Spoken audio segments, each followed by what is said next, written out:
Awesome to welcome Washington State head coach Kyle Smith to the Basketball Podcast. In his first 3 seasons at Washington State, Smith has rebuilt the Cougars, putting himself in a rarefied era at WSU, as he has finished in his first 3 seasons at 500 or better, joining Tony Bennett as the only other Cougar head coach to post 500 or better records in their first 3 seasons, after taking over a sub-500 club. In addition, he has posted back-to-back winning seasons, the first time in over a decade at Washington State. Smith began his coaching career as an assistant at his alma mater, Hamilton College. He then moved to Division I as an assistant at Air Force St. Mary's in San Diego. He got his first head coaching job at Columbia University in 2010, where he led the Lions to 3 postseason appearances and a 101-83 record in 6 seasons. In 2016, Smith was hired as the head coach at the University of San Francisco, where he continued his success with 3 consecutive 20-win seasons and 2 postseason berths. He also implemented his signature Nerdball system, which uses analytics and data to evaluate players and opponents. Coach Smith, welcome to the Basketball Podcast. Thanks for having me. This is fun. There's going to be a lot to talk about here, but let's start. I love this phrasing that you shared with me in regards to Washington State. Rebuild within the rebuild. What does that mean, Coach?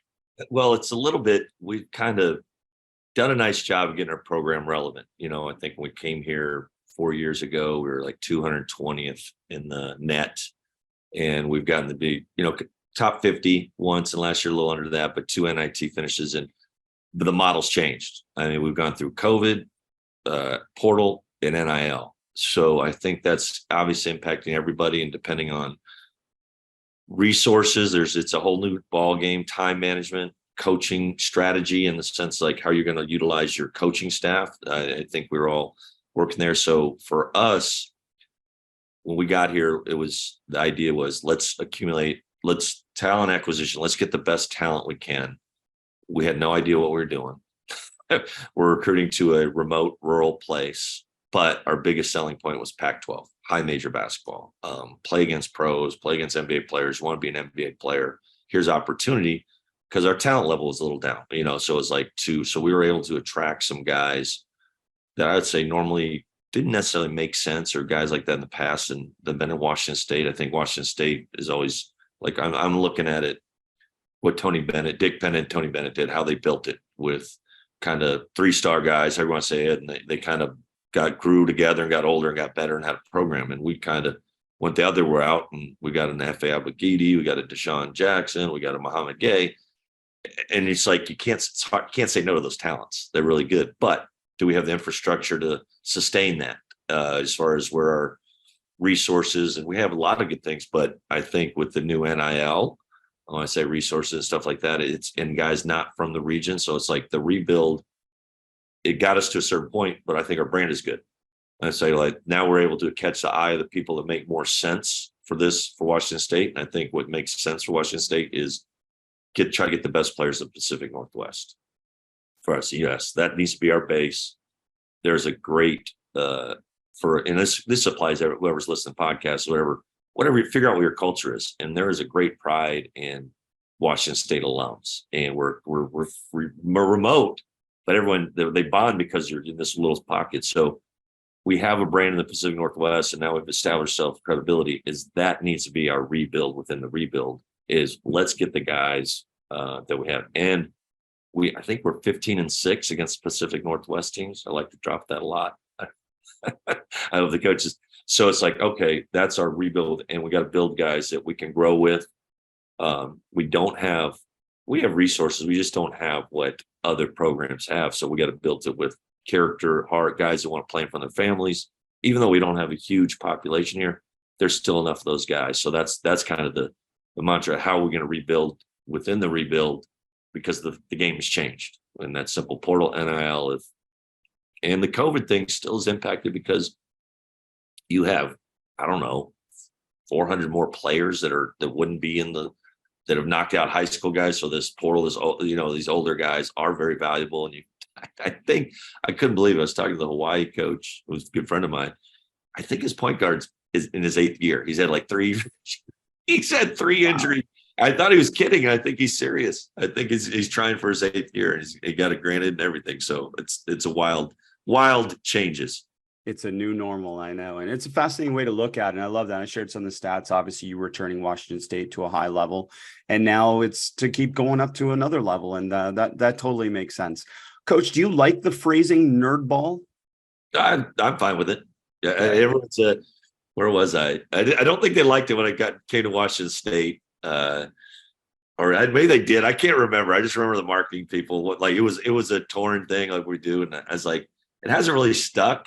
As far as I know, I think the insiders do it with the, Yeah. and it was a big bit when we were at Columbia, obviously, with the Ivy League deal, trying to, we got 8 schools, high academic thing. It's like, how are we gonna be different? How are we gonna differentiate ourselves? And that's always been our thing. It's like we're really banging the analytics, and how is that gonna work in a Pac-12, a Power 5, when you have, obviously guys are a little more esteemed, shall I say, coming in the program with a few more credentials, and how are they going to adjust to that? And I can report back now 4 years into it. It's not much different.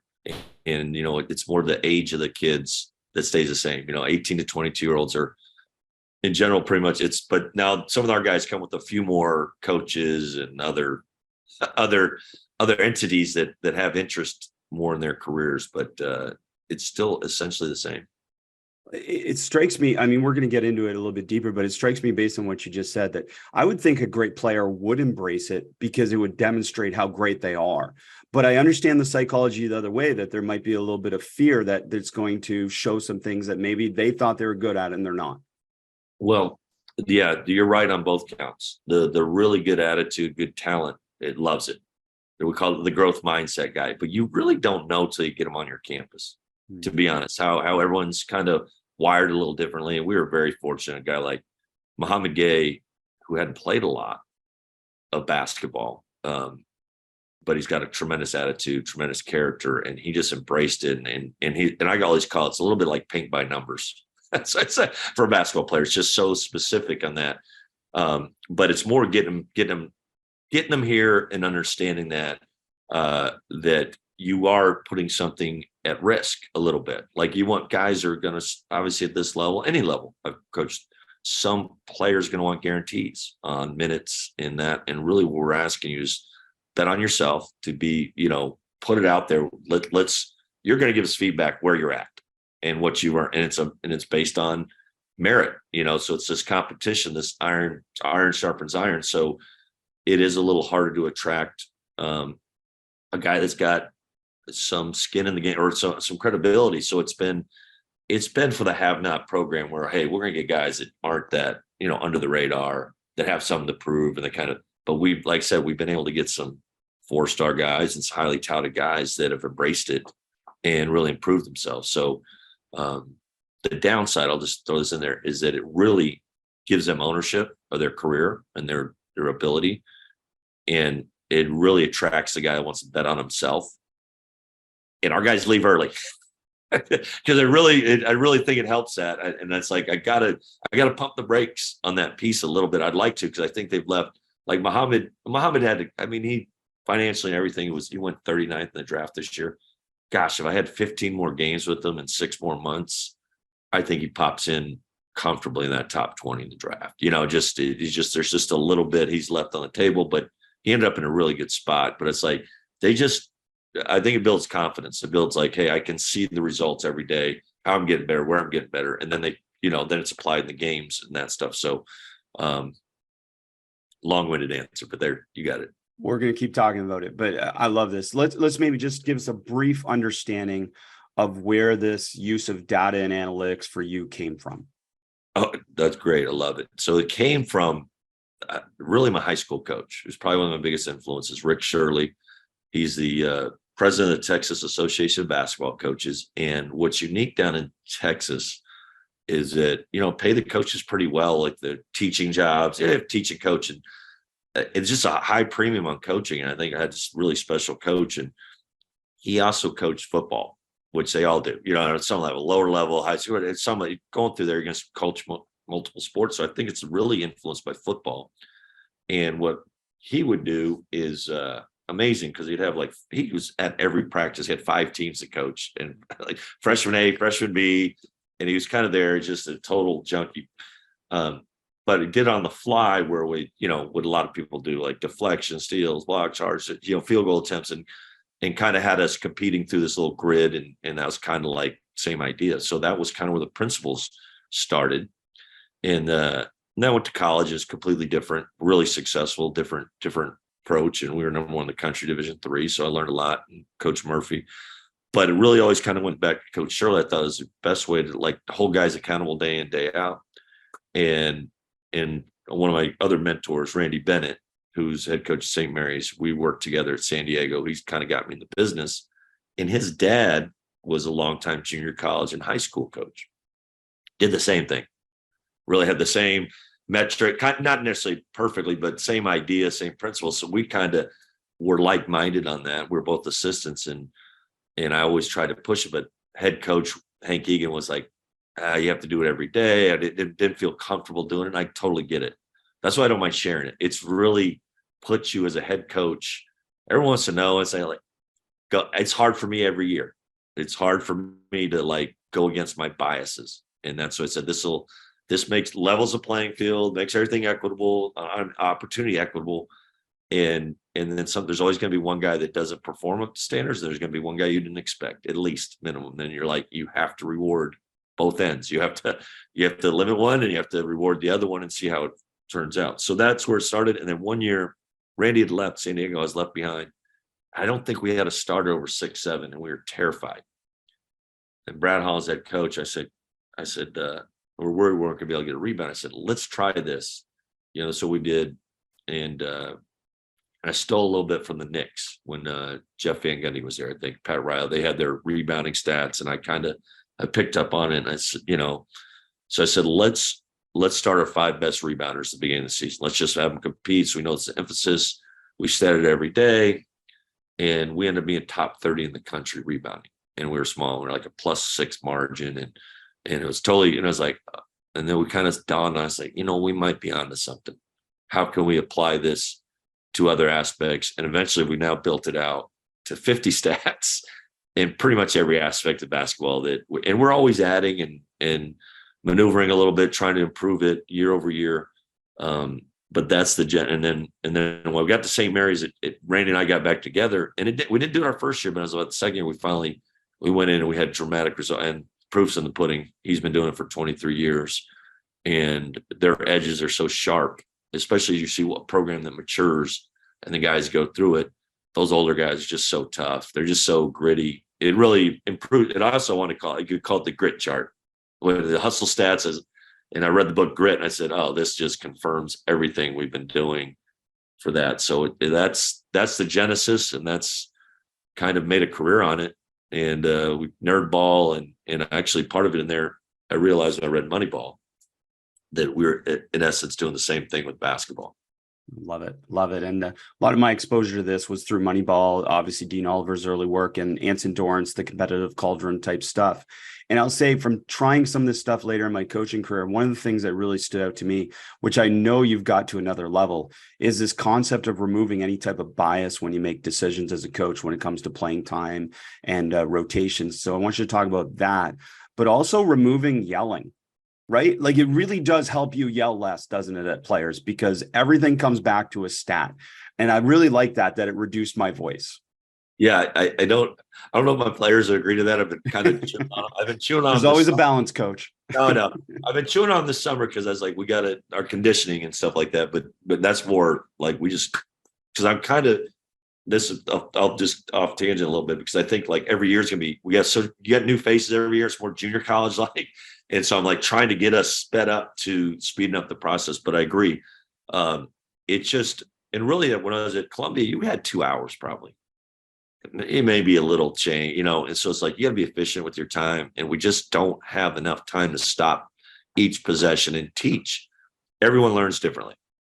And, but I'm like really leaning into the smart and responsible guys, as we said. So they're going to get the feedback, and they're get good, bad, different. And now with technology, you can send them clips. Here's areas you get better at. Here's what you've done well.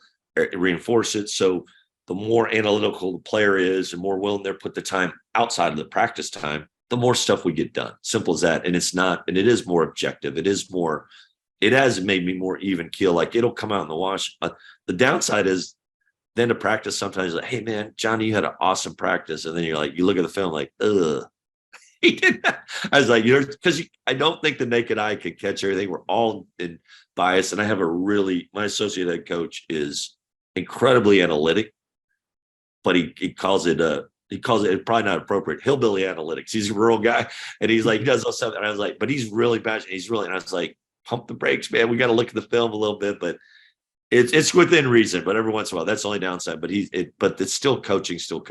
Does it make it harder to actually give feedback in practice, knowing that later the stats will reveal what you're maybe? No, you're in the moment. You're right in the moment. You see a play, you'll say something positive, negative. No, it's still coaching is still coaching. And most human beings are motivated by positive reinforcement.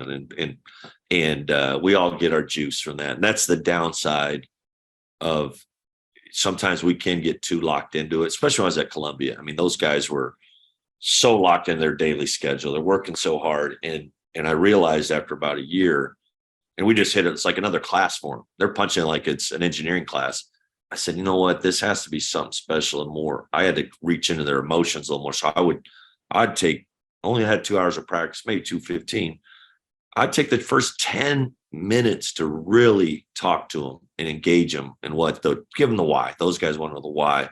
So the emotion part, like why are we doing this today, or both sides, the heart, you had to get the heart involved and invest the emotion, that part of it. So you can just become this machine like corporation that's just, checking boxes and doing the job. And it's kind of over the course of time, you don't notice the improvement. You know what I mean? Like I said, the naked eye, these are probably on a defense rotation is probably, 0.05 second improvement. You can't tell naked eye, but it probably makes a difference.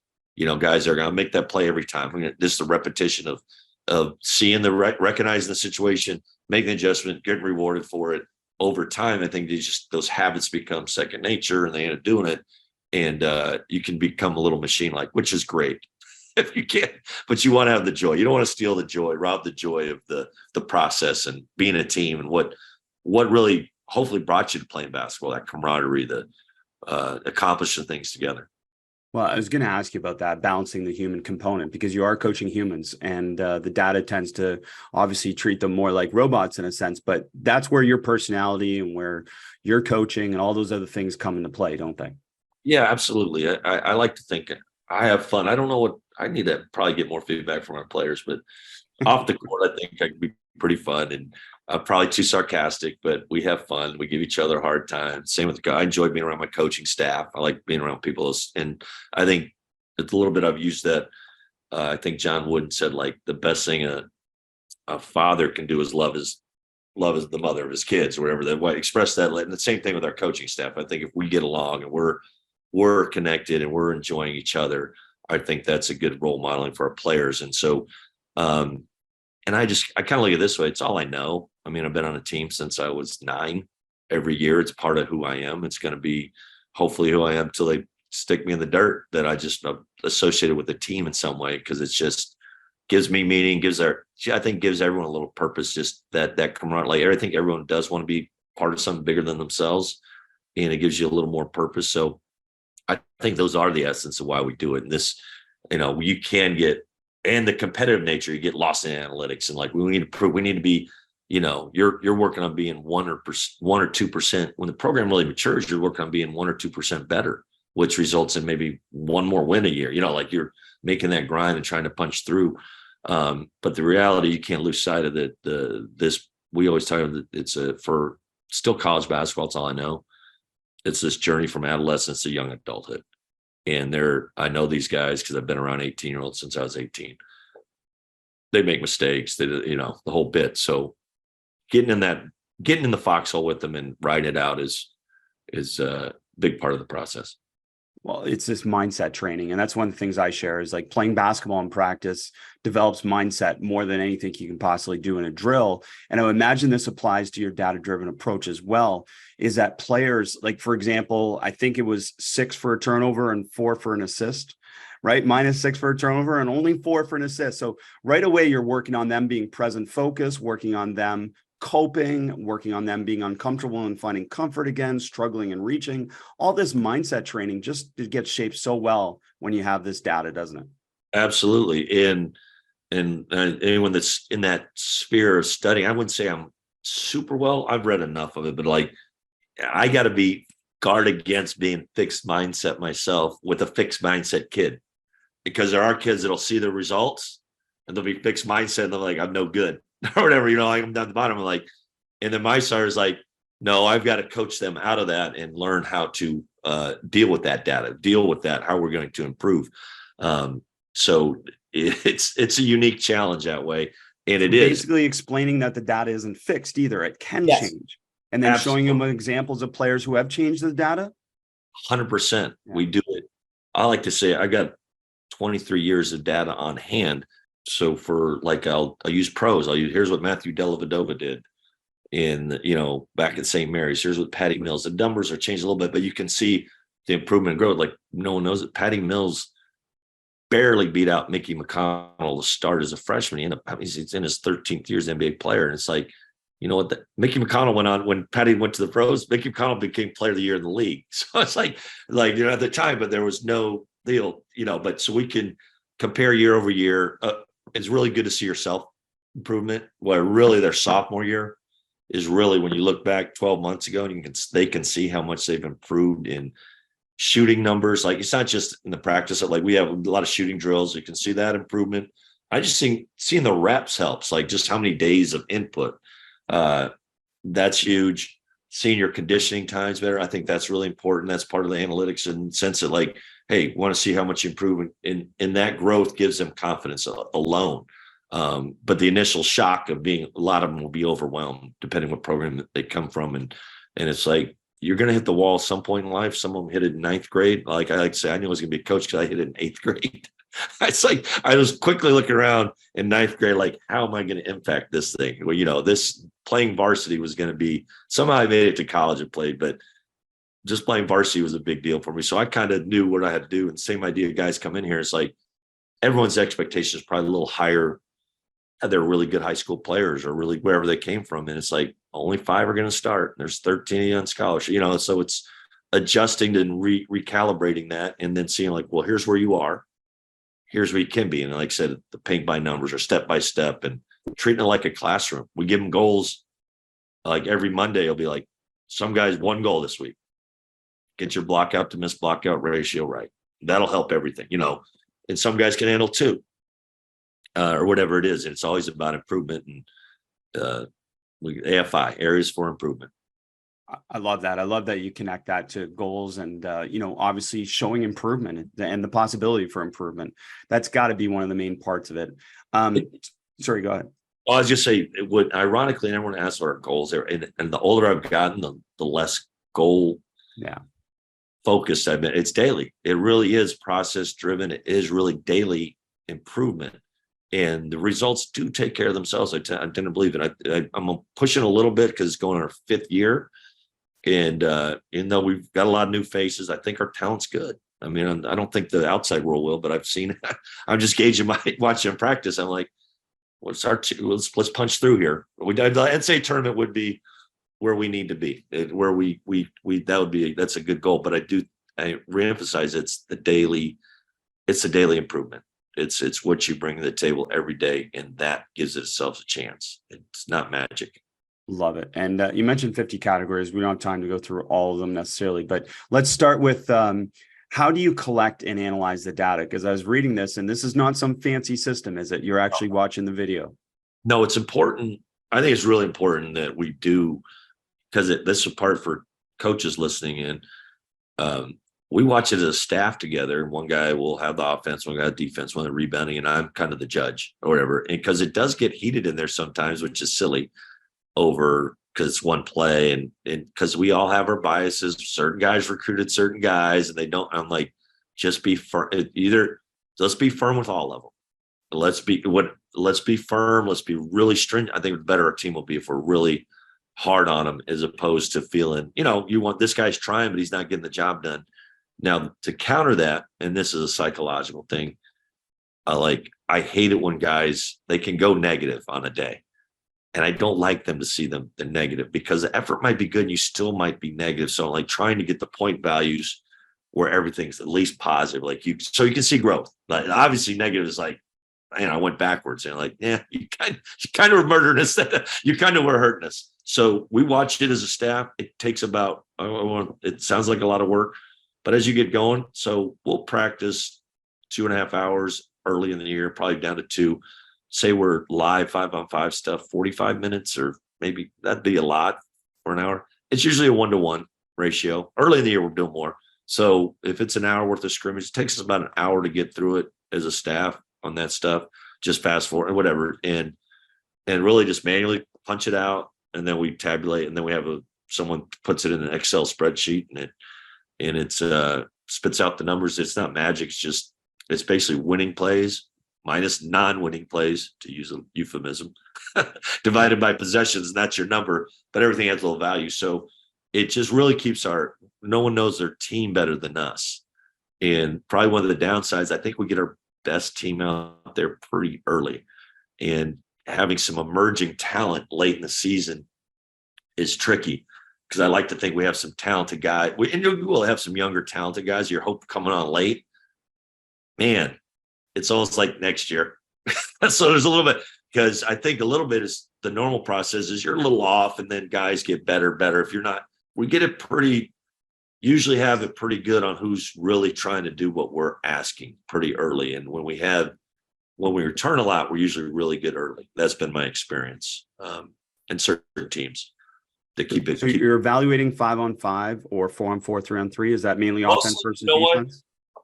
Usually just consistently 5-on-5, but there's no, like, we'll do some 4-on-4 defensive drills where, there's not a fifth guy to help on the coverages and stuff like that, but we'll do it sometimes just to, when you play 4-on-4, it will really help your rebounding. Like, half court 4-on-4 situation where you're working on blocking out, that can always do there. So you can use it in that. And I think the more data, the better, the more reps you see and the more things. And it's 4-on-4. It's a lot of fundamental reacting things. You're not in set plays or set things. There's a little more space you have to cover. So it's a little harder to like closeouts and keeping guys in front, rotations, put you in a lot of tricky spots, which we do a lot of just drilling. But I think people want to, however you want to do that. In the past, we've done it. Yeah, I don't have an opinion on it. I was just curious because I know, like, if you talk about 3-on-3, then the idea of 3-on-3 is that you're increasing decisions. So you're increasing possibilities of successes and failures as well. So it's not a true evaluation necessarily. Yeah, no, it's going to distort it a little bit, but it doesn't mean, it doesn't mean it's a bad thing necessarily. I do think certainly like blocking out becomes a lot harder 3-on-3 a little bit, whatever. And you're not playing in a half courts, but that's okay. I think if you're a bad rebounding team or you really need to work on your fundamentals, which you just gave me a great tip for this year, because I think that's an area that we can, in those set pieces that we're breaking down practice, we're working on those things. That'd be a great place to stat, because I think that will help. And I'm putting it in. I love this. So I'm also curious then, in certain types of those things, and I don't know if you do this, like, maybe it's harder to rebound. So maybe we don't evaluate rebounding in that drill, but we do evaluate other things, or is that? That's why I said a little bit, we got away from it, but I think it's healthy to get back to it. Like I said, it's hard to keep people in front 3-on-3. You know what? There's no ball screen coverage. If you set in a ball screen in 4-on-4, Lord, no tag. The defense at a huge disadvantage. You're like, he's stunted. And like we're downing it. He's stunned. It's like, well, it's a layup. And it's like, so you'll adjust to it. That's probably why it's more like it gets a little complicated on that part. But I do think, and that's going back to the first year we did it, when the rebounding stuff, we just, every rebounding situation, we were making sure that we were getting those habits and rewarding guys for doing it right, punish them for doing it wrong. So I think if you're really going to embrace it and do it, you can manage it. I love it. I mean, this is bringing clarity to this concept. So thank you. And so you as a coaching staff have evaluated it. Then how do you communicate the data and the ratings to your players after the fact? We really just have an Excel sheet posted in the locker room. And it's like going to see your grades on the final every day. It's like, and it's working when the players are clamoring around waiting for the results and they want to see what they did. And that's when it's in, you got it. And guys are because there'll always be some pushback, especially when you first start doing it. And I always like to say the guys that grumble the most are the ones at the bottom of the list. You can do something about that, fellas. And it may be, it's not perfect. And maybe there's some good players that don't thrive in thrive in it. I get it. And maybe it's not the right place for them. But history's told me that, there hasn't been a lot of guys that left and gone on to have, hey, and they've gone on, done well. But I think almost, gosh dang, I think a lot of programs have something similar in some regard. You can't run from the accountability. Bottom line, it's just that we're probably a little more accountable than others and really trying to sharpen the edges. But it's gonna hunt you down in life. If you want to be successful, you're gonna be held accountable, and you want to take on the challenge. I love it. I mean, that's a challenge for all coaches, is hold people accountable to what you want them to do and what they can do to help themselves. And going back to, we talked about, you don't have to use the voice, you don't have to scream. You shouldn't have these, like, this is very flat line. We watched the film. We got, very objectively made a decision here and or whatever, and you get that feedback, and it's just too much to fight. As I said, like, don't fight it. Just embrace it. And you tell them your process, right? That they understand how it's done, right? With a group of coaches. It's not just you. Oh, no. It's educate the whole coaches. We'd like to do it when it's good. It's really players and coaches collaborating, competing against the grid, this Excel thing, this monster. So we're in it. We're in this together, trying to get you to be the best you can in there. And that dictates who plays. I have final say, and that's going to be, and that's where they get ownership. And that's where it gets the downside is, like, a little bit, like, there'll be two guys that are dead even for one spot.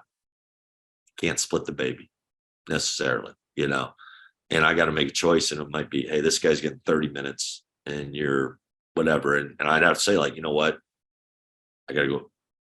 There's not much difference here, but we need one, like, if it's your quarterback, your point guard, like, hey, we need someone to run this team. I think he's got the best chance to do it for us. You got to have that. That's where it gets a little, because he knows, he's like, I'm just as good as him. I'm like, you are.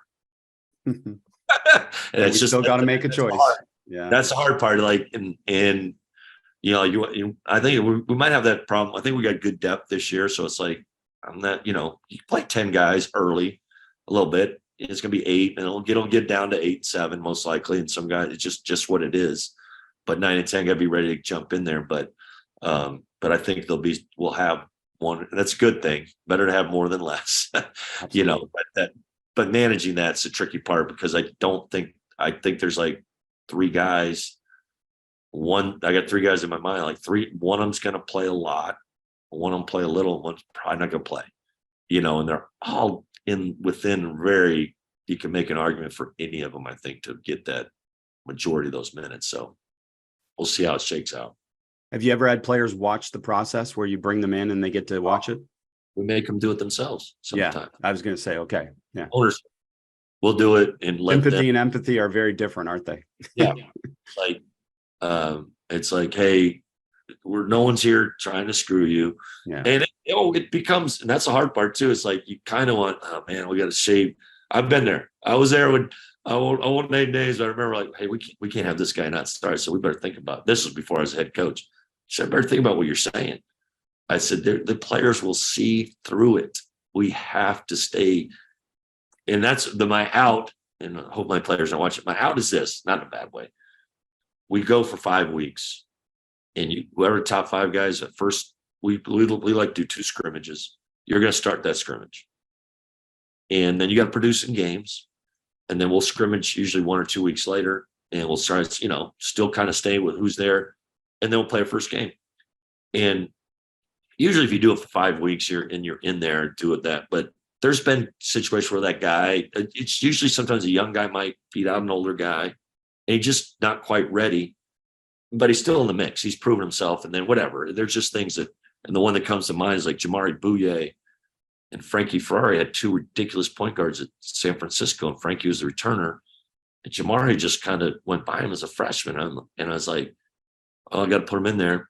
And I did for a few games. And then eventually I realized this is where it gets tricky. Jamari was a freshman and didn't really want to step on anyone's toes. He's in the NBA now, by the way. And Frankie's playing in top division Europe, but he was older. And Frankie was really the heart and soul leader of that team.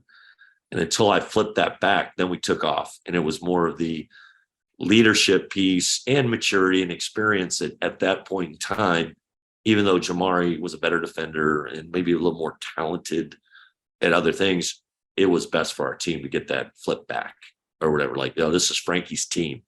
And he'd done it the year before. So it's like that's hard in college. So there's no perfect way to do it, but it gave Jamari a chance. Really, he could have ran with it as a freshman. Just like he won that job, got to reward him. Get out there, kid. He just wasn't quite ready to do all the other things. It's a pretty important position. Do all the things that came with it. Eventually, obviously, he became an all-league player, and he's on a two-way with the Miami Heat. And and I think he's one of my great examples for the system, because he had no offers out of high school. He had one Division II offer, or he had a few Division II offers, and he's kind of a guy that really smart, really responsible, had enough talent too. But I just think those edges got sharper year over year, more experience, more playing, and he's a late bloomer. Well, now he's played himself in an opportunity where he might get a real contract. Love it. I mean, you're really painting the picture of the human coaching, human factor, which exists. And I know Zach Guthrie, who was an assistant with Utah back when they did a study on the James Harden isolation efficiency, and it was proven that that's the most efficient offense, but it's not necessarily the best offense because it doesn't factor in the human factor of everyone else playing with them. 100%. I think that's where the analytics, where people get too caught up in it's what's the incentive. If I'm on this team, you got to be PJ Tucker. Mm-hmm. There's a reason. PJ Tucker does not care. He's going to shoot corner threes. He's going to guard. He's an animal. He's not that talented. He could post a zero. And I look at the box scores. He has 0 points, but he's out there 32 minutes. So I agree with that. And I say, look, you're basically what I would say with that situation, like a Harden or Luka deal. And I don't know, I'm not in the NBA, but I'm like, man, put something in front of that. Like the way the Warriors play, they whip it around, they're running around, zipper. Well, you got the best end of clock offense, period. If you get Harden in the isolation, well, and having to do that end of clock offense every possession down, you're going to wear down. To me, it seems pretty obvious. It's like, and I think the Mavericks figured it out when they didn't realize how good Brunson was, that they're in the Western Conference Finals, and they're very Luka-centric or whatever, but they had another guy that's an offense in himself with Brunson that we found out later with the Knicks that he's better. So it's like having two of those guys. Well, that's where I think coaching intelligence, get every other guy, get other things involved, get other people in, probably end of the clock. It's still my best end of clock offense was Motto Low starts for EuroLeague team. Is like, oh, this is what you do. He'd get a shot when he needed it, but let's save that. Let's try to get easier baskets in the beginning of the possession. And if we know we got this in our hip pocket. Love it. Love it. Great perspective. And so you've got this data after a practice, after a game, and obviously you're trying to drive team and player development. So I'm curious, how does the data drive your interventions for that next practice or that next game to help your team and players improve? We have the layers. I gotta throw out more. When you add a new trick, you do that. But it's like the classroom. Literally, we have a classroom where it's our film room, and we'll go in there and we'll do a game recap and we'll go over these sections and areas. And like I said, want to hit the positives, and just write. We call it confront the brutal facts a lot. Like let's see where we're at. Like Coach Shaw's in charge of the defense, and he does points allowed, which is a whole nother dynamic other thing that's kind of really, it gets even grittier than they usually work together. Like our hustle stats defense kind of just says, are you doing your job? And then there's a little bit, are you doing your job plus getting the stop? It's okay to get a hand up, but who gets scored on where talent matters a little bit, like size. Like you can be a 5'11" guy and do everything right, rotate over, get your hands up. Did they score? Those things. So that's where we really dive into that from game to game. We don't, once the season starts games, we don't, we're competitive college, and really it's hustle stats. We're really only going one full tilt day, where you get a lot of data. It'll be Monday or Tuesday. You're playing Thursday, Saturday, Wednesday and Friday are pretty much prep days. We'll go against scout team. And that's where I really like having a good scout team now, which we do. It's like both offense, defense, and it's more, the older I've gotten, the more it's more like football reps, like Tom Brady, their quarterbacks going through their reads. So you're going against a scout team, you should be able, their scout team's going to guard us the way the opponent's guarding us. A little bit of that with the defensively. And then we're guarding them too, guarding their actions. But, with the scout team usually has a little bit of trouble with that, but we build confidence, hopefully.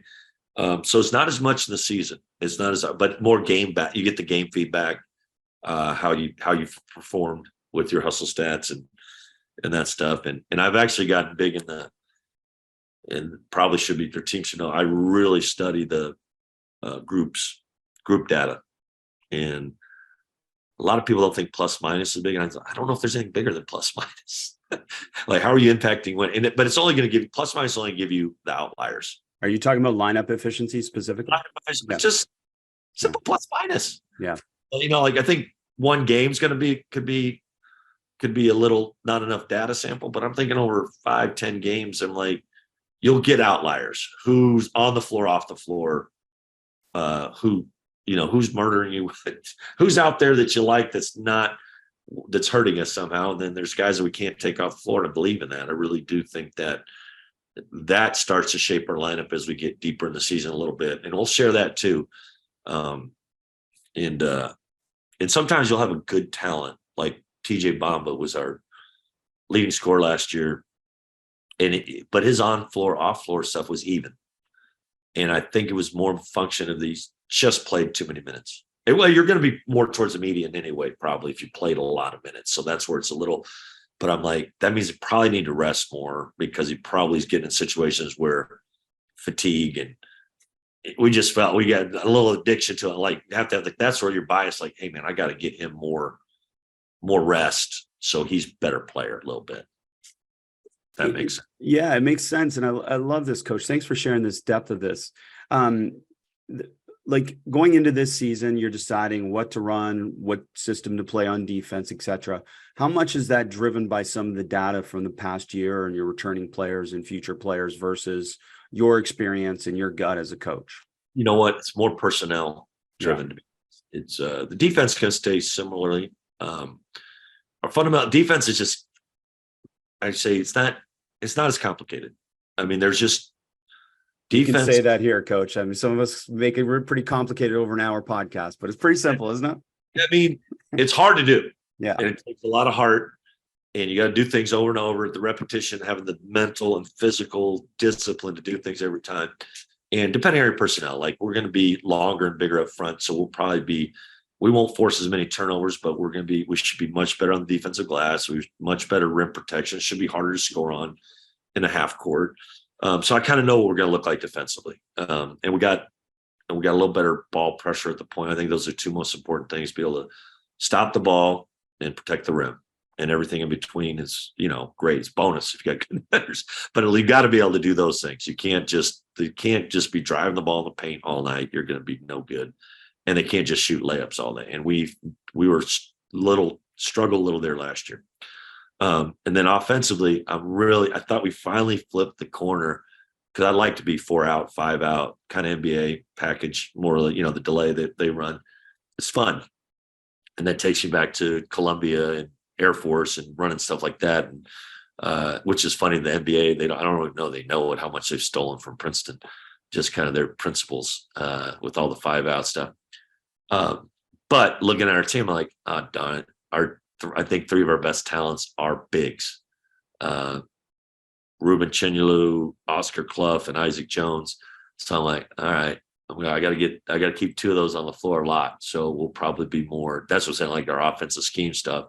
We'll be more 3 out, 2 in, more out of the horns package, probably, with those bigs are good. Isaac's kind of a dynamic offensive player who I thought would be a smaller. I didn't know if Ruben would be ready, I think it looks like he's going to be able to contribute a lot. And so it's like you could play Isaac at the 5 and score all day because he's about 6'9" and long and can do everything. But I'm like, those 5s are good. So you're now a 4, and he could probably play on the floor and do some of our cute stuff, but it's like, it's probably better just keeping him right in the middle of the floor and playing with that low post guy ducking in. And it's not as pretty, but we're going to be tougher on the glass. We'll be better, shoot the ball better from 2. We'll get more offense. Just if we don't turn it over, we should be pretty efficient. So that's kind of how and I got to do it quickly. And it's like, doggone it, because last year we're close to being just that team that could just whip the ball around and score and then try to find a way to get stops. That's my preference, but looks like we're headed that way. Yeah, well, that's fun. And if I'm correct, there's basically 5 different categories here. Is it shooting, ball handling, hustle, defense, and rebounding? Are those essentially? It's really 3. Okay. The shooting, ball handling is your offense. Okay, so that's just considered the offense. Yeah. Rebounds, rebounding, and hustle, and the hustle and defense stuff is just all defense. Right. And the hustle to defense ratio is really important. Can you explain that to us? Yeah, the hustle plays are obviously, they get positive marks for deflections, charges, loose balls, first to the floor, good rotation cover down, good closeouts, little thing, it's hard. Like if a guy stops the ball in transition, that's +1. Like he picks up the point guard at half court and puts him on a side. That's very valuable. So little things, those are all your positives. Steals probably the biggest, and we've had teams that turn people over, and it's hard to do as a coach, but it's really valuable if you get a steal because your offensive possession. And that's 6 points, right? +6. You should have a really good offensive possession if you get a live ball turnover. You're going to be 3-on-2, 2-on-1, 1-on-0. So those are big. And then the negatives on the defense is really just your responsibility, which is ball up. We call it ball pressure, contest, no contest, ball screen coverages. If you do it, you get, for good coverage, you'll get a positive. If you blow it, what's considered a contest in your mind? A hard contest is just your hands, up early before on the ball. Because that seems to be a debate amongst a lot of data people. I strongly believe, and this is nuts, but I just think it's hard to really measure them on film. Yeah. Like there's a live act, that it's so quick. When a guy that's just we keep track who gets scored on. Like who's making you miss. That's why I said, like, it's not okay. That's a hard line. It's like, you got to make a miss without fouling. You got to make a miss.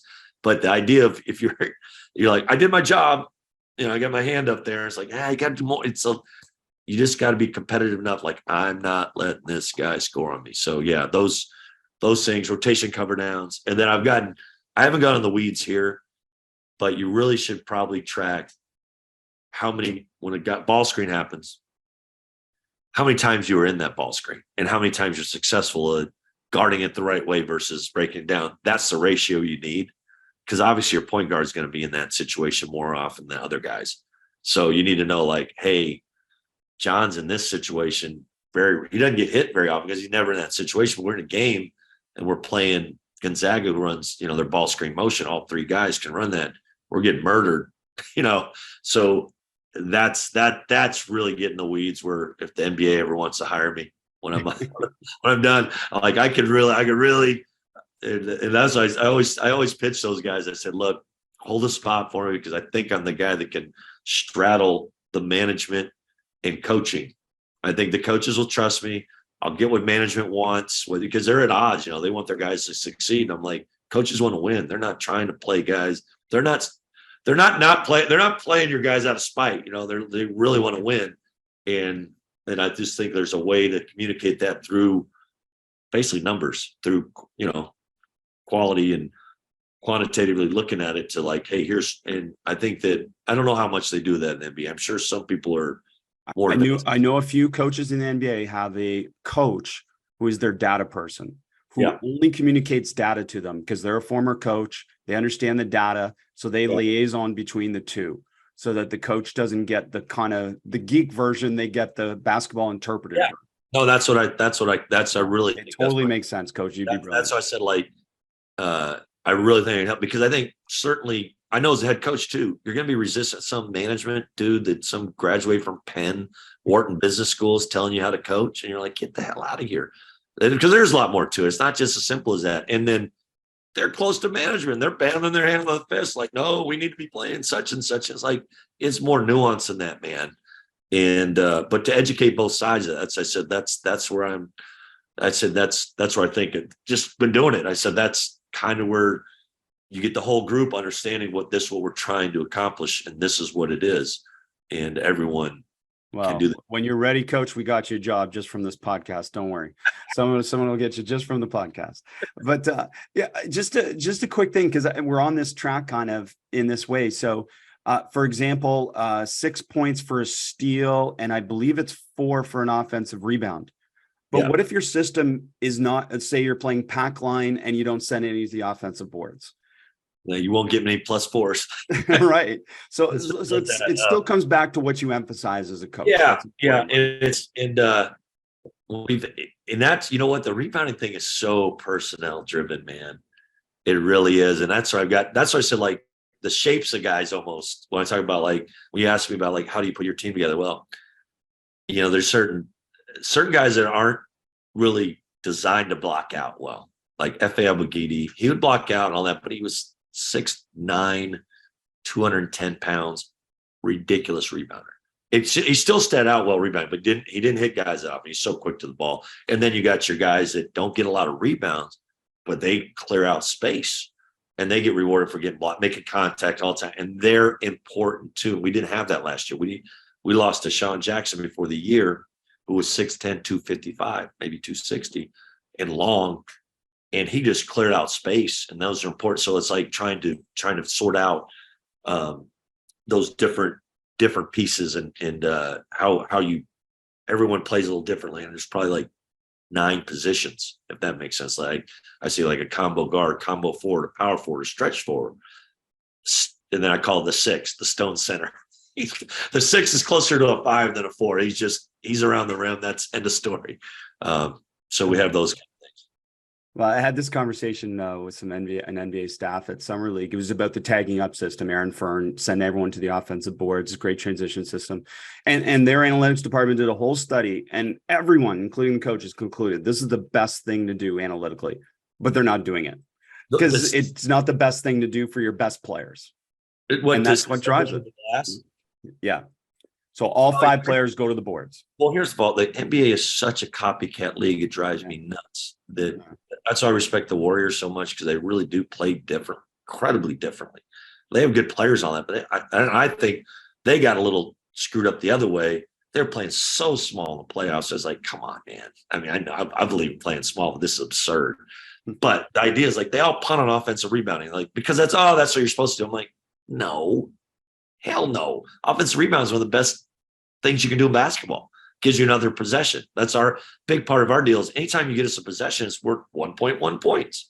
So if you get on the floor for a loose ball and we come up with it, you got us another possession, that's worth a point. You know, you get more shot attempts, more possessions, you're putting yourself the best chance to win. So I'm with. Whose system is it? Fern? Aaron Fern. I'll send you some information on it. But he's the head coach at UNC Charlotte this year, and we'll see if he uses it. I didn't expect him to be the offensive board guru. So he's an Australian coach who used it in the pros in Australia and then spread it, and it's fascinating stuff. Well, it's funny. He got our guy that was here, Deshaun Jackson. Mm-hmm. He's going to love Deshaun. He's awesome on the offensive glass. He's long, he's strong. And he's not he's the one that's just going to wedge out space and just grab offensive boards. And now that I know that Fern's a big believer, he's got a gem there. So that'll be great. Well, it is fascinating, even what you said about offensive rebounding, because you can imagine some of those players in the NBA are extraordinary offensive rebounders, and you're basically telling them not to do what they can do well. I'm so frustrated that I watch all those games. They just chuck threes in the regular season, and they're 5 back pretty much. And then I'm like, come on, man, we got to be a little more there, because there's so many good players and there's so many specialists. Could be an offensive rebounding specialist. Now, I do agree that here's the guys that have gotten eliminated, obviously, are the stone 5 man, unless you're an elite roller and shot blocker, They're not going to throw it to you on low post. Those guys, that's Clint Capella. He's still, they don't even value him enough, in my opinion. And then the 4-5 guy that's not necessarily shoots threes, but the old traditional 4 is eliminated. But those are also your best offensive rebounders too. So it's like there has to be a way, and that's like Evan Mobley. He's just, to me, that's who he is, but he's so elite. He's good. They got to figure out a way. He's a little small playing center, and yet he doesn't shoot the ball from 3 as a 4. And so but he's still such a good defender, such a smart player. It's like you got to be able to figure out a way to still make this work. Come on, it can't just be. There has to be a way for that player to still be really good, and that's what I'm saying. You're punting on somebody. Everyone's playing the same way. Like, well, that means there's a surplus of guys who've done this in the past that don't even have roster spots because you're so consumed with playing the same style as everyone else. So. Well, after your NCAA tournament run is done this year, Coach, we're going to jump on a podcast and just discuss the NBA. That would be so fun. I'm all for it. That's I said. Well, I went through the whole process with Muhammad Gay, and it's funny because he's really the 4-5. Just he's like, I always call him like a Mobley light, and there was either an appetite for that or no appetite. And the Hawks took him. They love him, and they believe they're like he's never going to be a 5. And I'm like, okay. And they're like, he's more of a wing, and he can't shoot. He's skilled. And I was like, I think you want him running at the rim in the middle of the floor, so because he's an awesome offensive rebounder. So it'll be interesting to see how that but like the Clippers liked him, and I saw them. They were 100% invested on him as being a small ball 5 because he could switch and whatever if they needed that, and that's the way they play. So it's like Clippers, Warriors play a little different than somewhat. So I could go all day. Perfect. We'll do it. Coach, back to the Nerdball system just a little bit. Can you give us an idea of how it's helped you improve your coaching and your team's performance? It just holds you accountable, even as a coach. So the hardest thing to do, that's what I said. I share it with everyone because I know how hard it is to commit to it. And I won't rat her out, but as a women's coach, one of the places I coached, she goes, walk me through it. So we do about 2 hours of it. And then she goes at the end, she goes, now what if my best players aren't at the top of the thing? I said, you didn't get it. I said, you just didn't get it. I said, you just didn't get it. These are this system is supposed to tell you who your 5 best competitors are. And I was like, I said, I'm still a favor to me. Don't do it because I just right now your bias is so hard that you're so player centric and talent centric. This is eliminating talent. You're not looking at it as talent. You're like production.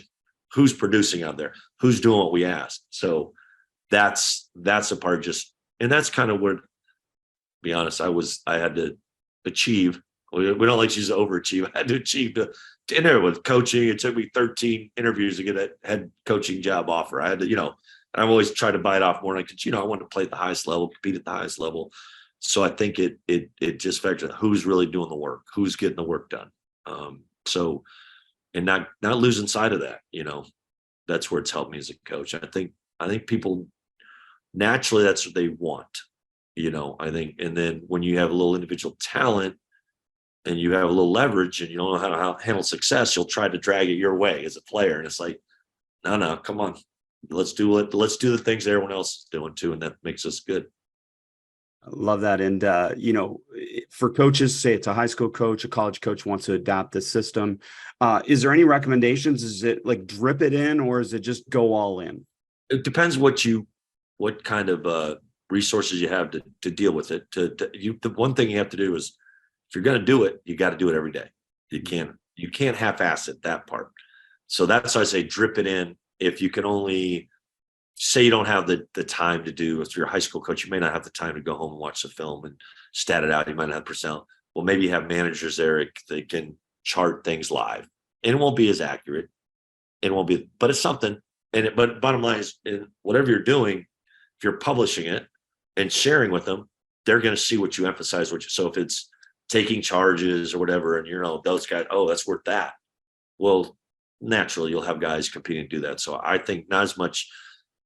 Do what you can. I would start off moderation on doing it so you feel comfortable, but do it every day. And you have to be consistent, or else it's just like anything else, training a dog or whatever, behaviors, you're going to have to be consistent and hold them accountable. So before you embracing going all in what we do, you're going to have 1,000 questions. And this is 25 years of, moving around, shuffling the deck. And this, I don't even know why people ask, how'd you give those point values? I said, that's what it came out 25 years. And I guarantee you saw St. Mary's. They've been doing it too. It's probably way different. It's probably way different than what, just because they probably moved their deal, and they've done a good job. So maybe we need to be more like them. And another point I wanted to drive home that you made is it's heavier early in the year, right? And then it kind of drops a little bit because you're less 5-on-5 within practice, right? What we've got it when you're in college. It's like we talk about the off season. As soon as the season ends, it's like these next 6 months are strength coaches' time, conditioning, individual development, all gearing towards October when this is what they get back on campus, we start team building. And then it's all right, let's see who's really made it. And that's what I said, at this age, guys can make big jumps. And year 1 to year 2 is usually your biggest because they have knowledge of the system, they're comfortable in college, and then you get to see those big jumps. It's really measured. And we really talk about this is where our season's kind of set in October. This is it. This is kind of, because what comes out of when we start November, what you've done up till then is kind of, this is what's going to happen. Now now we're tweaking stuff in the season, most likely, whether your strength, your conditioning, your skill level, how you competed against each other. We're getting our best competitors out there. This is the fun time. Games should be fun. That's time to compete. You're just not going to, I don't think anyone's going, banging heads as much once the game starts. It's not time with travel. It's just not as much. It's a lot of preparation, a lot of skill development, and scheming. Kyle, this is why I still love the podcast. We haven't met. This is our first time talking, and it feels like we're just a bunch of coaches sitting around a room talking basketball. It's just absolutely fun. So thank you so much for sharing with us. No problem. Thanks for having me. I to be honest, I think you're really good at this. I've guided the right direction, asked the right questions, and I can tell you're engaged in the process. You enjoy it, thoroughly enjoy it. So that makes it a lot more fun. You got someone that wants to hear those things.